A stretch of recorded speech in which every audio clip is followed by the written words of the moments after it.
Hi everyone, this is Emmy, and I'm here today with allfreecrochet.com to show you my little simple tip on how to start crocheting in the round and not have a hole at the end of your project when you're finished. And you can simply do this and have your circle closed up tightly without having to do the magic ring to start out your project. So let's get started and I'll show you exactly how to do that.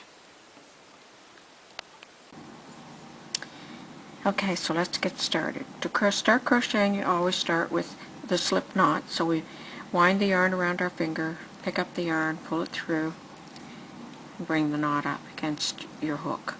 So to start crocheting in the round, usually to start a hat or something in the round, you start with chain 5. 1, 2, 3, 4, and 5. And you slip stitch to join to form a ring. So we slip stitch to join in the center to form. Now, here's our ring, and I'm going to chain 2 to get us as tall as a double crochet. Now we're going to make 10 double crochets in the ring, and my little trick so that I don't have to start with the magic circle, but I can still gather up the hole at the end of my work, is to carry this yarn end along the edge of the ring as I work.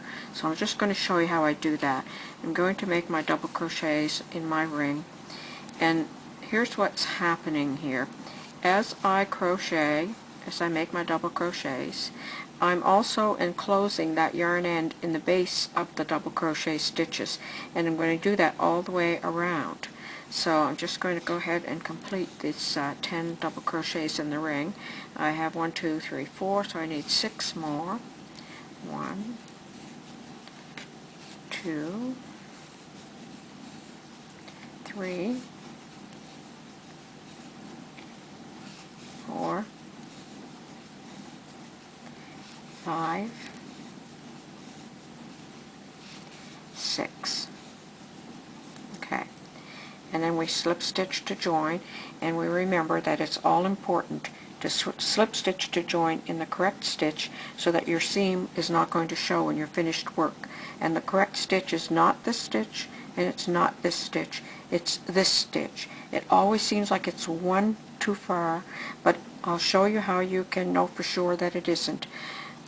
This stitch, which you might think is the correct stitch, if you insert your hook there, you'll only have one loop on the top of your hook. But if you insert your hook in the correct stitch, you're going to have 2 loops on the top of your hook. And it's the first stitch here that has that. So that's the correct stitch to stitch into. And if you do that consistently, you will not have your seams showing when you slip stitch to join when you're crocheting in the round. Now, I've been crocheting for over 55 years, so that's just a tip that I have picked up. So now to get on and show you my little tip about how to gather up this hole that you would have in the top of your hat. Because we have enclosed the yarn end in the base of all of our double crochet stitches, now all we have to do is pull on this, and it works exactly the same as working the magic circle. But I don't know how to, I can never remember to start with the magic ring, probably because I've always done it this way. But it's a great technique to know, and then you're just going to thread your yarn end into a needle, take a couple of stitches back and forth, and then you'll have secured the top of your hat or your pillow or bag or whatever it is you're crocheting in the round. And that's my easy tip on starting your project with the gathering stitch. This tutorial was brought to you by allfreecrochet.com.